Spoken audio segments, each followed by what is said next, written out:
یہ بات ہے قرآن کی. یہ جو آپ آسمان دیکھ رہے ہیں نا، یہ گراؤنڈ فلور ہے، اس کے اوپر 7 فلورز اور ہیں. 7 فلور پہ جو پینٹ ہاؤس ہے اس میں گاڈ رہتا ہے. اور یہ مجھ سے پوچھے گا، اس کی مجال ہوگی کہ مجھ سے پوچھے گا کہ تم نے کیا کیا دنیا میں. میں پوچھوں گا اگر یہ نکلا کہ بھائی تم نے کیا کیا. یہ بات ہے اس سوال کی جو آج بھی ہمارے بیچ زندہ ہے.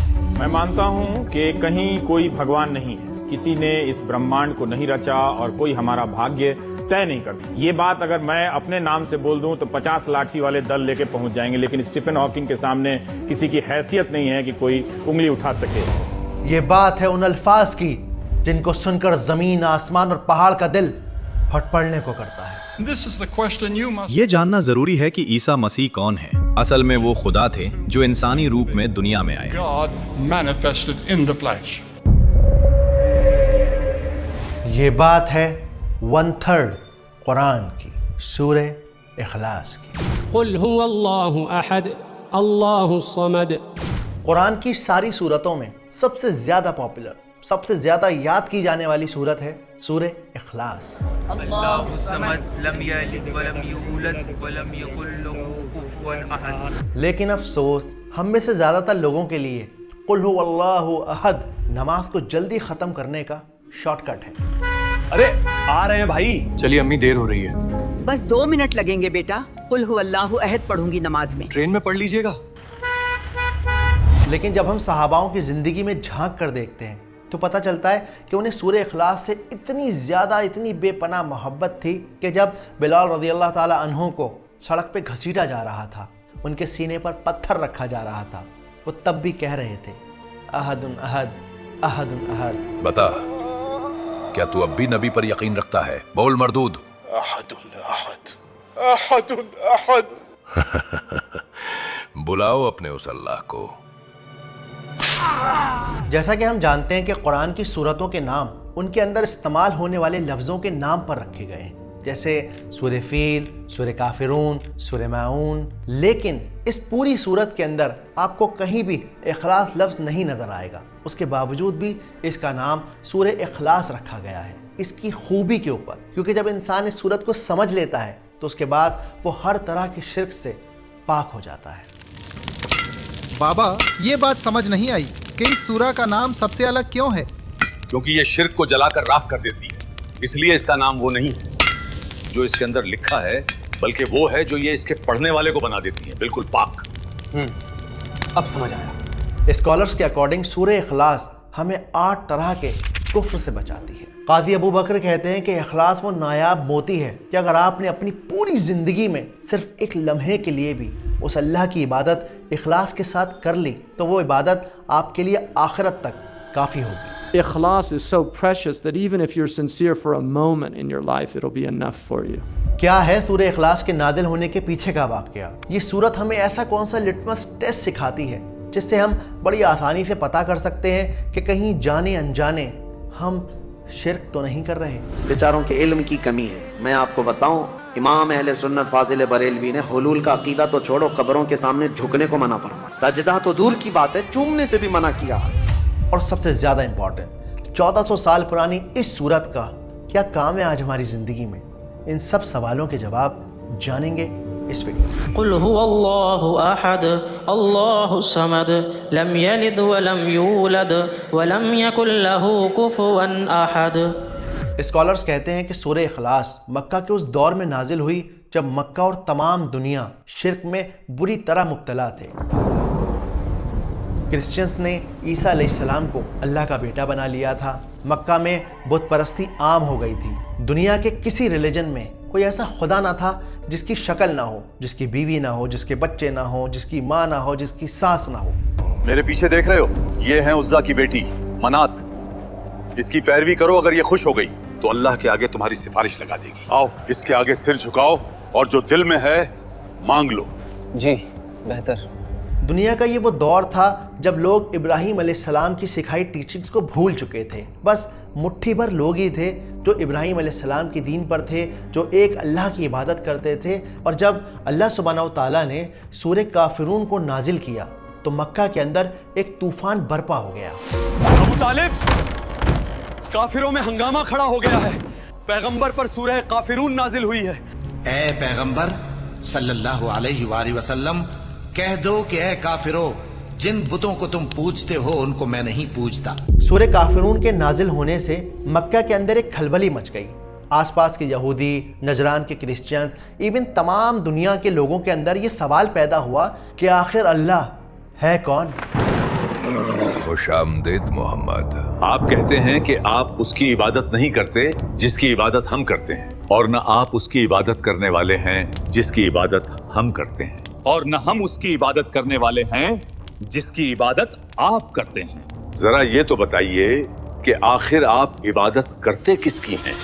تو ان لوگوں کے ذہن میں یہ سوال آنا ایک دم لازمی تھا، کامن تھا، کیونکہ ایک بہت لمبے عرصے تک ان لوگوں نے کبھی ایک خدا کی عبادت نہیں کی تھی۔ ان کے خدا کی شکل بھی ہوتی تھی، ان کا خدا شادیاں بھی کرتا تھا۔ تو یہ اب سوال لے کر پہنچنے لگے آپ صلی اللہ علیہ وآلہ وسلم کے پاس کہ ہمیں یہ تو بتائیے کہ وہ خدا ہے کون جس کی آپ عبادت کرتے ہیں۔ عرب کے کسی ریگستان میں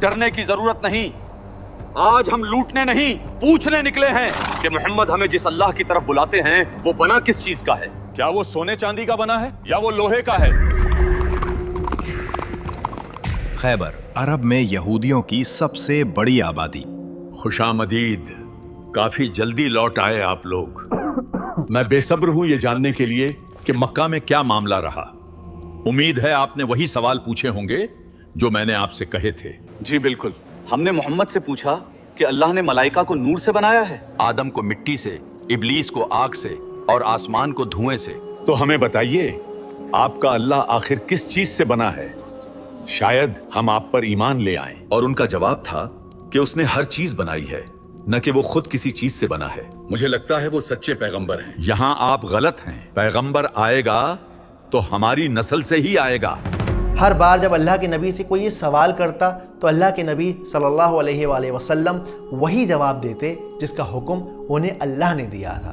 کہو کہ وہ معبود برحق جس کی میں عبادت کرتا ہوں اللہ ہے، وہ ایک ہے، اللہ بے نیاز ہے، وہ نہ کسی کا باپ ہے اور نہ کسی کا بیٹا، اور کوئی اس کا ہمسر نہیں۔ بہت سارے لوگوں کو یہ مغالطہ بھی رہتا ہے کہ شاید سورہ اخلاص مدینہ میں نازل ہوئی، لیکن ایسا نہیں ہے۔ یہ سورت مکہ کے شروعاتی دنوں میں ہی نازل ہوئی، بلال رضی اللہ تعالیٰ عنہ کے اسلام لانے سے پہلے نازل ہوئی۔ تبھی جب ان پہ کوڑے برسائے جاتے تھے، انہیں پریشان کیا جاتا تھا، اس کے باوجود بھی وہ احد احد ہی کہتے تھے۔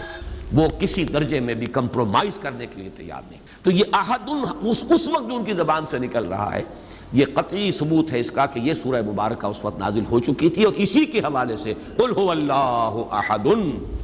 پر کیونکہ آپ صلی اللہ علیہ وآلہ وسلم اللہ کون ہے، کیسا دکھتا ہے، وہ کہاں رہتا ہے، کتنی اس کی اولاد ہیں، اس طرح کے سوالوں کے جواب کے لیے اس سورت کو ہر موقع پر اللہ کے نبی نے پڑھ کر سنا دیا۔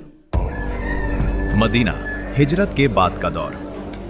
اے اللہ کے پیغمبر، ہم نذران کے پادری ہیں اور آپ سے جاننا چاہتے ہیں کہ اللہ کون ہے، وہ کیسا دکھتا ہے، اور اس کے علاوہ کیا عیسیٰ مسیح اللہ کی اولاد ہیں؟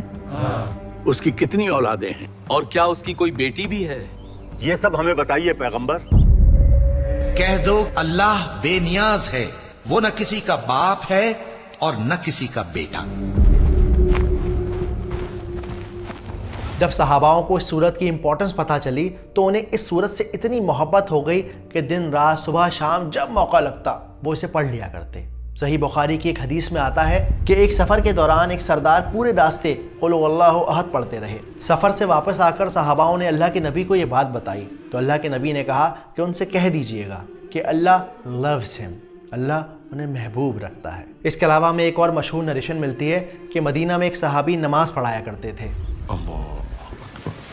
اور الحمدللہ رب العالمین کے بعد وہ سورہ اخلاص پڑھا کرتے اور اس کے بعد کوئی اور سورت پڑھا کرتے۔ اب یہ معاملہ کئی دنوں، کئی ہفتوں، کئی مہینوں تک چلتا رہا تو پیچھے نماز پڑھنے والے لوگ پریشان ہو گئے کہ بھئی یہ کیا معاملہ ہے؟ یہ تو کوئی طریقہ نہیں ہوا نماز پڑھانے کا۔ میں نے ڈھکے چھپے لفظوں میں سمجھانے کی کوشش کی، لیکن وہ رہے امام صاحب، زیادہ لوگوں کا جانا ٹھیک نہیں۔ السلام علیکم۔ وعلیکم السلام ورحمۃ اللہ وبرکاتہ۔ آپ لوگ یہاں سب خیریت؟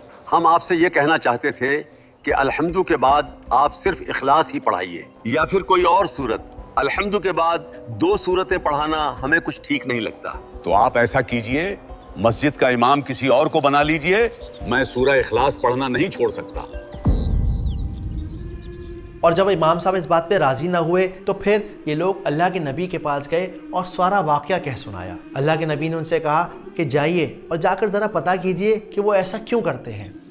پیغمبر آپ کے اس عمل کی وجہ جاننا چاہتے ہیں کہ آپ ایسا کیوں کرتے ہیں۔ میں اپنے اس عمل کو راز رکھنا چاہتا تھا، لیکن یہ پیغمبر کا حکم ہے، تو آپ اللہ کے نبی کو بتا دیجئے کہ مجھے اس صورت سے محبت ہے۔ اللہ کے رسول صلی اللہ علیہ وآلہ وسلم نے جب یہ بات سنی تو صحابیوں سے کہا کہ آپ جا کر ان سے کہہ دیجئے گا کہ اس صورت نے ان کو جنت میں داخل کرا دیا ہے۔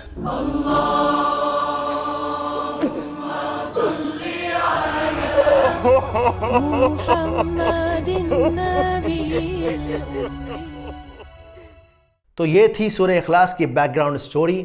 اس سے پہلے کہ ہم ان سورت کی آیتوں کو سمجھیں، ہمیں یہ سمجھنا بے انتہا ضروری ہے کہ یہ سورت ہماری زندگی میں کیا اہمیت رکھتی ہے۔ اس کے لیے یہ کہانی سنیے۔ تو بات ہے 1930 کے بنارس کے۔ سید خاندان میں زیتونہ بی جب شادی کر کے آئیں تو ان کی ساس نے انہیں ایک سونے کا ہار دیا۔ دلہن، یہ ہے اصلی سونے کا ہار، ہمارے خاندان کی شان، اس کا بہت خیال رکھنا۔ آپ بالکل بے فکر رہیں امی، میں اس کا رکھوں گی بہت خیال۔ جیتی رہو میری جان، اللہ تمہیں سلامت رکھے۔ کچھ سال گزرے، زیتونہ بی بہو سے امی اور امی سے ساس بن گئی۔ انہوں نے وہ ہار اپنی بہو کو دیا اور سیم وہی بات کہی جو ان سے ان کی ساس نے کہی تھی۔ دلہن، یہ ہے اصلی سونے کا ہار، ہمارے خاندان کی شان۔ آپ بالکل بے فکر رہیں امی، میں اس کا رکھوں گی بہت خیال۔ جیتی رہو میری جان، اللہ تمہیں سلامت رکھے۔ وقت کا پہیہ گھومتا رہا، نسلیں بدلتی رہیں، اور آخر ایک دن ایسا آیا کہ سید خاندان کے اوپر مصیبتوں کا پہاڑ ٹوٹ پڑا۔ سمجھ میں نہیں آیا کیا کریں۔ تب ان کی پوتی صدف نے کہا، اپنا خاندانی ہار بیچ دیتے ہیں، اس مصیبت کے وقت کم سے کم وہ ہار ہی تو کام آئے گا۔ ٹھیک کہتی ہو چھوٹی، اس وقت یہی صحیح ہے۔ پیسوں کی ضرورت تھی، حالات بہت زیادہ خراب تھے، تو یہ لوگ من مار کر ہار لے کر سنار کے پاس پہنچ گئے۔ سنار نے ہار کو دیکھا، چیک کیا اور مسکرا کر بولا، کیا خان صاحب مذاق کر رہے ہیں کیا؟ یہ ہار تو 100% نقلی ہے۔ وہ پھر دوسرے سنار کے پاس گئے، پھر دوسرے سنار نے بھی یہی بات کہی۔ سارا دن وہ شہر کے الگ الگ سناروں کے پاس گھومتے رہے اور ہر سنار کا وہی جواب تھا، سوری سر، دس از فیک۔ اب یہاں ایک بڑا امپورٹنٹ سوال ہے، وہ ہار کتنے سال تک سید خاندان کے پاس تھا؟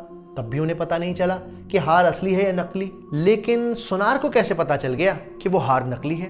کیونکہ سنار کے پاس ایک پتھر ہوتا ہے، اس پتھر کو کہتے ہیں ٹچ سٹون۔ اس پتھر کے اوپر جب آپ سونے کو گھستے ہیں نا تو پتہ چل جاتا ہے کہ یہ سونا ہے یا پیتل، لوہا ہے یا چاندی۔ بالکل اسی طرح سورہ اخلاص قرآن مجید کا وہ ٹچ سٹون ہے، یعنی وہ پیمانہ ہے، وہ اسکیل ہے جس پر آپ بڑے آرام سے اپنے ایمان کو چیک کر سکتے ہیں، یہ اندازہ لگا سکتے ہیں کہ آپ کا ایمان سونا ہے یا پیتل۔ کیونکہ اگر آپ کا عقیدہ، آپ کا طریقہ، آپ کا عمل ان 4 آیتوں سے میچ نہیں کر رہا تو شاید جس چیز کو آپ ایمان سمجھ رہے ہیں، سونا سمجھ رہے ہیں، وہ اصل میں پیتل ہے۔ پوری زندگی جسے سونا سمجھتے رہیں وہ پیتل نکلی۔ کاش پہلے ہی ہم نے پرکھ کر لی ہوتی۔ اب کیا ہوگا بابا؟ ہوگا کیا شہلا، اب بھگتیں گے اپنی غفلت کی سزا۔ تو چلیے قرآن کے اس ٹچ سٹون کو سمجھتے ہیں آسان طریقے سے، سنیمیٹک انداز۔ ابو عروہ، وہ سورت تو سناؤ جو نبی پر نازل ہوئی تھی، کیوں نہیں؟ اعوذ باللہ من الشیطان الرجیم، بسم اللہ الرحمن الرحیم، قل هو اللہ احد اللہ الصمد لم یلد ولم یولد ولم یکن له کفوا احد۔ اس سورت کو شروع کرنے سے پہلے بس میں ایک بات آپ سے کہنا چاہتا ہوں کہ اگر ہو سکے تو آپ نوٹس بنایا کریے، اس سے آپ کو یہ سورت یاد رہے گی۔ I'm sure کہ پرانی بہت ساری سورتوں کو آپ اب تک بھول بھی چکے ہوں گے، تو اگر آپ نوٹس بنائیں گے تو وہ آپ کے لیے بھی آسانی ہوگی، انہیں ریوائز کرنا بھی آسان ہوگا۔ جیسا کہ آپ چارٹ پر دیکھ سکتے ہیں کہ سورہ اخلاص کو اسکالرز نے تقریباً 20 نام دیے ہیں، سورہ توحید، سورہ احساس، سورہ امن، سورہ نجات اور بھی کئی سارے، لیکن سب سے فیمس نام سورہ اخلاص ہے۔ تو پہلی آیت کیا ہے؟ قل هو اللہ احد، یعنی کہہ دیجئے کہ اللہ ایک ہے۔ اب جیسے ہم سورہ کافرون میں پڑھ چکے ہیں کہ قل ایک کمانڈنگ ورب ہے، یعنی یہ اللہ کا حکم ہے، تو جب یہاں پر یہ قل آ گیا تو یہ بات صاف ہو گئی کہ اب یہ بات آپ صلی اللہ علیہ وآلہ وسلم اپنے پاس سے نہیں کہہ رہے، بلکہ اللہ سبحانہ و تعالیٰ نے انہیں یہ بات کہنے کا حکم دیا ہے۔ لیکن جب ہم سورہ کافرون والی آیت پڑھتے ہیں تو ہمیں پتہ چلتا ہے کہ اس میں کہا جا رہا ہے کافروں سے کہہ دیجئے۔ اب یہاں پر آڈینس بتائی ہی نہیں گئی، یہ بتایا ہی نہیں گیا کہ بھئی کہنا کس سے ہے۔ کہو کہ وہ معبود برحق جس کی میں عبادت کرتا ہوں اللہ ہے، وہ ایک ہے۔ تو اسکالرز کی رائے یہ ہے کہ جب آڈینس فکس نہ ہو تو اس کا مطلب اب یہ ہے کہ اب یہ میسج یونیورسل ہو چکا ہے، اب یہ بات ہر کسی سے کہنی ہے، اس زمین سے کہنی ہے، اس آسمان سے کہنا ہے، اپنے آپ سے کہنا ہے، دنیا کے ہر انسان سے کہنا ہے کہ میرا اللہ ایک ہے۔ اب یہاں پر جو ہوا کا لفظ استعمال کیا گیا ہے اس کا مطلب ہوتا ہے ہی، یعنی وہ۔ لیکن اگر اللہ سبحانہ و تعالیٰ کہتے قل اللہ احد، تب بھی بات وہی ہوتی، کہہ دیجئے اللہ ایک ہے۔ ہوا کی ضرورت کیا تھی؟ اب جنرلی جب ہم دنیا میں کوئی کہانی سنتے ہیں یا کوئی بات کرتے ہیں تو ناؤن پہلے آتا ہے اور پروناؤن بعد میں آتا ہے۔ یعنی یہ کہا جائے گا کہ جنگل میں ایک شیر رہتا تھا، وہ شیر جو بڑا خونخوار تھا۔ اب دیکھیے یہاں پہ شیر کا انٹروڈکشن پہلے آ گیا ہے، لیکن اگر میں آپ سے کہتا وہ بڑا خونخوار تھا تو فوراً سامنے والا پوچھے گا کون خونخوار تھا؟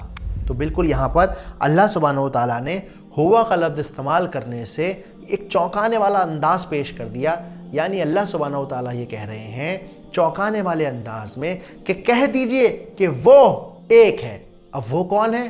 وہ جس کو آپ کی فطرت پہچانتی ہے، جو آپ کے اندر موجود ہے، کیونکہ اللہ سبحانہ و تعالیٰ نے انسان کو اس فطرت پہ پیدا کیا ہے کہ اس کے ذہن میں یہ بات، اس کے اندر یہ بات گھلی ہوئی ہے، اس کی روح یہ بات جانتی ہے کہ کوئی ہے، وہ ایک اللہ ہے جو اس کی باڈی کو، اس نظام کو، اس ساری دنیا کو چلا رہا ہے۔ اب یہاں پر جو اللہ کا نام ہے وہ ایک پراپر نیم ہے۔ دنیا میں آپ کسی بھی نام کو پلورل بنا سکتے ہیں، اس میں ایس لگا سکتے ہیں، جیسے گاڈ کے گاڈز ہو سکتے ہیں، دیوی کا دیویوں، دیوتاؤں، خداؤں، جادوگروں، یعنی اللہ کو اللاز نہیں کر سکتے، اس واحد میں جمع نہیں لگا سکتے۔ خدا کا تصور ہم قائم نہیں کر سکتے، لیکن خدا کے ساتھ ہمارا جو باطنی رشتہ ہے کہ اندر محسوس ہوتا ہے کہ ہے۔ اس کے علاوہ آپ ہسٹری کی کتاب اٹھا کے دیکھیے، کتنے سارے راجہ آئے، بادشاہ آئے، مشرک آئے، فرعون نے اپنے آپ کو خدا کہا، قارون نے اپنے خزانے پہ اتنا سارا گھمنڈ کیا، لیکن کبھی کسی کی یہ ہمت نہیں ہوئی، کسی کو یہ آئیڈیا نہیں آیا کہ وہ اپنے بت کا نام اللہ رکھ لیتا۔ تو یعنی یہ اللہ کا ڈیوائن پلان ہے، اللہ کا ڈیوائن نیم ہے، اس پر صرف اور صرف اللہ رب العزت کا کاپی رائٹ ہے۔ اب یہاں پر جو عہد کا لفظ استعمال کیا گیا ہے یہ بڑا یونیک ہے، اس کا مطلب ہوتا ہے ایک، لیکن یہ ایک گنتی والا ایک نہیں ہے، کیونکہ عربی میں گنتی والے ایک کے لیے کہا جاتا ہے واحد۔ تو جب یہاں عہد کہا گیا تو اب اس کا مطلب ہے کہ اب نہ اس کے آگے کچھ ہے، نہ اس کے پیچھے کچھ ہے، نہ اس کے جیسا کچھ ہے، اور نہ ہی اس کے جیسا کبھی کچھ ہوگا، نہ ہی یہ کسی چیز سے مل کر بنا ہے۔ مثال کے طور پر آپ کے پاس ایک کیک ہے تو آپ کہیں گے میرے پاس ایک واحد کیک ہے، آپ یہ نہیں کہہ سکتے کہ میرے پاس عہد کیک ہے۔ کیوں؟ کیونکہ آپ کا کیک بہت ساری چیزوں سے مل کر بنا ہے۔ اس کے علاوہ اگر اس کیک کے ساتھ ایک اور کیک کو رکھ دیا جائے تو اب وہ دو کیک ہو جائیں گے، اگر اس کیک کے پیسز کر دیے جائیں تو بہت ساری پیسٹریز بن جائیں گی۔ اس آیت نے عیسائیوں کے ٹرینٹی والے کانسیپٹ کو بالکل ختم کر دیا، ریجیکٹ کر دیا، کیونکہ عیسائی کیا کہتے ہیں کہ اللہ کے تین حصے ہیں۔ خدا، God as Father, God as Son Jesus, and number 3 the Holy Ghost, روح القدس، حضرت جبرائیل۔ استغفر اللہ۔ تو اب اس پوری آیت میں کیا بات ہو رہی ہے؟ کہہ دیجئے کہ اللہ ایک ہے، اکیلا ہے۔ اب لوگوں کے دماغ میں یہ بات آئے گی کہ اللہ اگر اکیلا ہے تو شاید وہ کمزور ہو، کیونکہ اکیلا اکثر کمزور ہی ہوتا ہے۔ تو اس کا جواب اللہ نے دوسری آیت میں دیا، اللہ الصمد، یعنی اللہ بے نیاز ہے، کسی پر ڈیپینڈ نہیں کرتا۔ یہ آیت اصل میں اللہ کا انٹروڈکشن ہے۔ یہاں اللہ یہ بتا رہا ہے کہ وہ ہے کون، اس کی پہچان کیا ہے، اس کی آئیڈینٹی کیا ہے۔ الصمد کا یہ لفظ پورے قرآن مجید میں صرف ایک ہی بار آیا ہے، اور یہ اس سورت کا سب سے ہیوی ورڈ ہے۔ تو بہت دھیان سے سنیے گا، کیئرفلی، بہت دھیان سے، ٹھیک ہے؟ جب یہ سورت نازل ہوئی تو صحاباؤں نے اللہ کے نبی سے پوچھا کہ اے اللہ کے نبی، یہ الصمد کیا ہے؟ تو اللہ کے نبی نے کہا کہ الصمد وہ سردار ہے، وہ چیف ہے جو لوگوں کی ضرورتوں کو پورا کرتا ہے، یعنی الصمد وہ ہے جس کے اوپر ساری کائنات ڈیپینڈ کرتی ہے، دنیا کی ہر چیز اس کی محتاج ہے۔ جیسے جانور ہو یا انسان ہو، ہم سب کو ہر وقت ہوا چاہیے، پانی چاہیے، بھوک لگی ہے تو کھانا چاہیے، دل دکھ گیا ہے، گلے تک آنسو بھر آئے ہیں تو کمفرٹ چاہیے، اکیلے میں ڈر لگ رہا ہے تو سکون چاہیے۔ تو ایسی سچویشن میں ہم کس کے پاس جاتے ہیں؟ اس ایک اللہ کے پاس جاتے ہیں۔ یا اللہ grant us Jannah without reckoning، یا اللہ۔ اب اس آیت نے ان سارے بلیف کو، ان سارے سائنٹسٹ کی تھیوری کو ریجیکٹ کر دیا جو یہ کہتے ہیں کہ خدا ہے ہی نہیں اور یہ دنیا کا نظام اپنے آپ چل رہا ہے، گریوٹی نے ہر چیز کو تھام رکھا ہے اور وہی اس کو مینج کر رہی ہے۔ پر یہ آیت کہتی ہے کہ اللہ الصمد ہے، اسی لیے گریوٹی بھی اللہ کی محتاج ہے۔ تو پہلی اور دوسری آیتوں میں کیا بات ہو رہی ہے کہ کہہ دیجئے کہ اللہ ایک ہے اور وہ سب کے ساتھ ہے، سب کا خیال رکھنے والا ہے۔ قل هو اللہ احد اللہ الصمد، کہہ دو اللہ بے ہما ہے، اللہ باہما ہے۔ بے ہما کا ترجمہ کہہ دو اللہ سب سے الگ ہے اور اللہ سب کے ساتھ ہے۔ آیت نمبر 3، لم یلد ولم یولد، نہ وہ کسی سے پیدا ہے اور نہ اس سے کوئی پیدا ہے۔ اب یہاں لام کا یوز کیا جا رہا ہے جس سے یہ بات صاف ہو گئی کہ یہ آیت پاسٹ ٹینس میں بات کر رہی ہے۔ لیکن پاسٹ ٹینس میں ہی کیوں؟ تو جیسا ہم ویڈیو کے شروع میں جان چکے ہیں کہ پوری دنیا کے اندر جتنے بھی ریلیجنز تھے، جو بھی مذہب تھے، ان سب نے گاڈ کو ہیومنائز کر دیا تھا۔ تو اس آیت نے اس پورے بلیف کو ریجیکٹ کر دیا کہ اللہ کا کوئی بیٹا ہے یا اللہ کسی کا بیٹا ہے۔ کہو کہ وہ معبود برحق جس کی میں عبادت کرتا ہوں اللہ ہے، وہ ایک ہے۔ اللہ بے نیاز ہے، وہ نہ کسی کا باپ ہے اور نہ کسی کا بیٹا۔ لیکن اب سوال یہ ہے کہ اگر اللہ کا بیٹا ہوتا بھی تو اس بات میں پرابلم کیا ہے؟ تو اس بات میں پرابلم یہ ہے کہ اگر اللہ کا بیٹا ہوتا تو اللہ ڈیوائیڈ ہو جاتا، پھر اللہ احد نہیں رہتا۔ اور جیسا کہ ہم ہالی ووڈ کی بہت ساری فلموں میں دیکھتے ہیں کہ دو خدا ہو گئے اور اتنی بڑی پرابلم کریٹ ہو گئی کہ پھر بڑے خدا کو زمین پر آنا پڑا چھوٹے خدا کو مینج کرنے کے لیے۔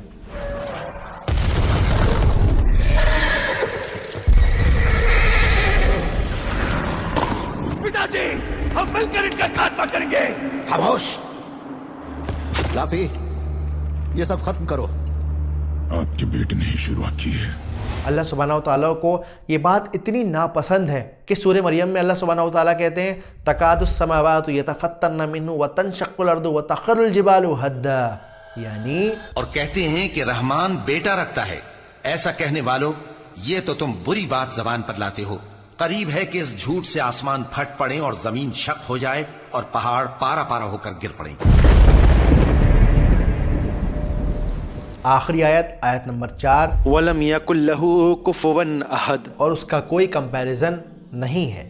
اب یہاں نوٹ کرنے والی بات یہ ہے کہ پہلی آیت احد پہ ختم ہوئی ہے اور آخری آیت بھی احد پر ہی ختم ہو رہی ہے۔ اب جلدی سے سمجھتے ہیں کہ ان چاروں آیتوں میں اصل میں بات ہوئی کیا ہے۔ تو پہلی آیت میں اللہ سبحانہ وتعالیٰ نے کہا کہہ دیجئے اس دنیا کی ہر چیز سے کہ اللہ ایک ہے اور اللہ اکیلا ہے۔ اس کا مطلب یہ نہیں کہ وہ کمزور ہے، بلکہ ساری کائنات اس پر ڈیپینڈ کرتی ہے، اور کیونکہ وہ یونیک ہے اس لیے نہ اس کا کوئی بیٹا ہے نہ وہ کسی کا بیٹا ہے، اور وہ اللہ اتنا یونیک ہے کہ اس کی یونیکنیس کا کوئی کمپیریزن نہیں، کوئی مقابلہ نہیں۔ اب اسکرین پر آپ ایک چارٹ دیکھ رہے ہوں گے، یہ چارٹ میں نے آپ لوگوں کے لیے بنایا ہے تاکہ آپ یہ آرام سے سمجھ سکیں کہ یہ آیت ہمیں کون کون سے کفر سے بچاتی ہے، محفوظ رکھتی ہے۔ اللہ کے نبی آپ صلی اللہ علیہ وآلہ وسلم کی نظر میں اس سورت کی اتنی زیادہ اہمیت تھی کہ انہوں نے کہا کہ جب کوئی انسان قل هو اللہ احد یعنی سورہ اخلاص پڑھتا ہے تو اس کو 1/3 1/3 قرآن کا ثواب ملتا ہے۔ اب اس کا مطلب یہ نہیں کہ 3 بار قل هو اللہ احد پڑھ لینے سے آپ کو پورے قرآن کا ثواب مل جائے گا،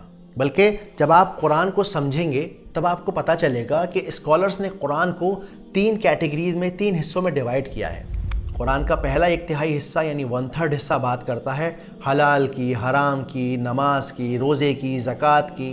قرآن کا دوسرا 1/3 حصہ بات کرتا ہے نبیوں کے بارے میں، جہنم کے بارے میں، آخرت کے بارے میں، موت اور زندگی کے بارے میں، جنت کے بارے میں۔ اور قرآن کا تیسرا حصہ بات کرتا ہے توحید کے بارے میں، یعنی اللہ کون ہے، اس کی کیا خوبیاں ہیں، اللہ کے ایٹریبیوٹس کیا ہیں۔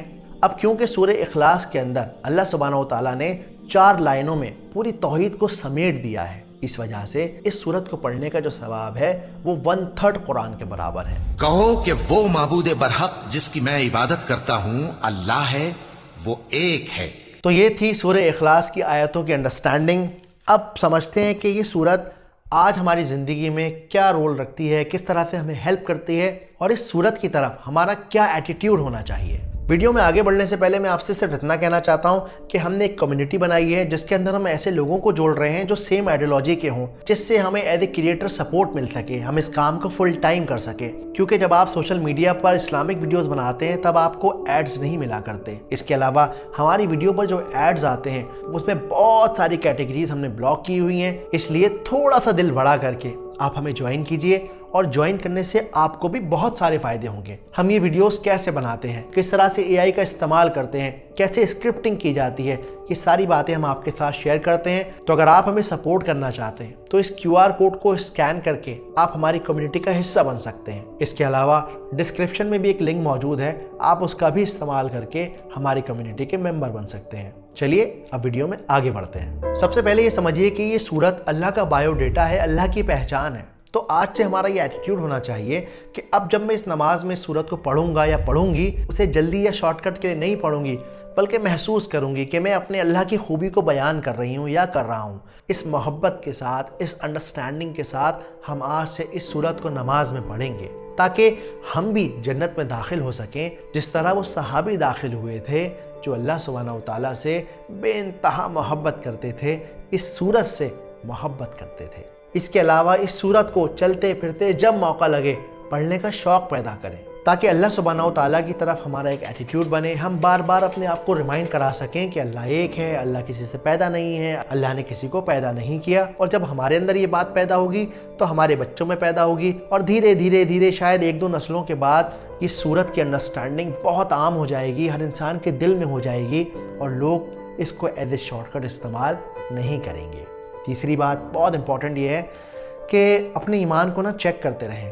زیتونہ بیج ایسے نہ بنے جنہوں نے پیتل کو سنبھال کے رکھا ہوا ہے. اس کے علاوہ زندگی میں کتنی بار ہوتا ہے کہ ہم ڈپریشن اور اینزائٹی کا شکار ہو جاتے ہیں. صبح اٹھتے ہیں تو دل ڈوبا ہوا ہوتا ہے، ایسا لگتا ہے کہ شاید اب زندگی ختم ہو جائے گی. ایسا محسوس ہوتا ہے کہ ارے اگر اس سے تعلقات نہیں بنائے، اس کی بات نہیں مانی تو یہ ڈیل میرے ہاتھ سے چلی جائے گی. اس کی ناجائز بات کو برداشت نہیں کیا تو میرا یہ تعلق ختم ہو جائے گا، یہ رشتہ ختم ہو جائے گا. اس طرح کے ڈر سے اپنے آپ کو بچائیں. یاد رکھیں آپ کو اپنا بیسٹ دینا ہے کیونکہ اللہ الصمد ہے، ہر چیز اس کے کنٹرول میں ہے. آپ کو اپنی بہتر سے بہتر کوشش کرنی ہے اور پھر سارا معاملہ اللہ سبحانہ و تعالیٰ کے ہاتھ میں چھوڑ دینا ہے. Rumi says, show me the people that don't fear snakes, because the snake is makhluq.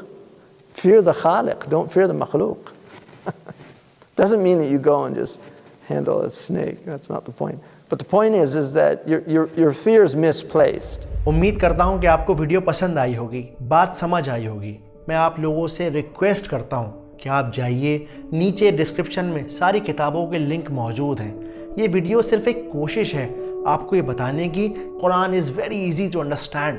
اس لیے آپ خود پڑھیے، کراس چیک کیجئے تاکہ کوئی آپ کو بے وقوف نہ بنا سکے، کوئی آپ کو گمراہ نہ کر سکے. ہم سب جنت میں جانا چاہتے ہیں لیکن باتیں کرنے سے راستے طے نہیں ہوا کرتے. اس کے لیے اپنے کمفرٹ زون سے نکلنا پڑتا ہے. تو امید کرتا ہوں کہ آپ اس بات کو مانیں گے، پڑھیں گے. ویڈیو کیسی لگی اس کے بارے میں مجھے ضرور کامنٹ کر کے بتائیے گا، کیونکہ آپ کے کامنٹ سے ایک آئیڈیا لگتا ہے، مجھے فیڈ بیک ملتا ہے اور ویڈیو کو بہتر بنانے میں آسانی ہوتی ہے. اس کے علاوہ اگر ہو سکے تو مجھے ایز اے کریٹر آپ سپورٹ کیجئے اور ہماری کمیونٹی کا حصہ بنیے، کیونکہ آپ کی چھوٹے سے کنٹریبیوشن سے ہم یہ کام فل ٹائم کر سکتے ہیں. جزاکم اللہ خیر. السلام علیکم. قل هو الله أحد الله الصمد لم يلد ولم يولد ولم يكن له كفوا أحد.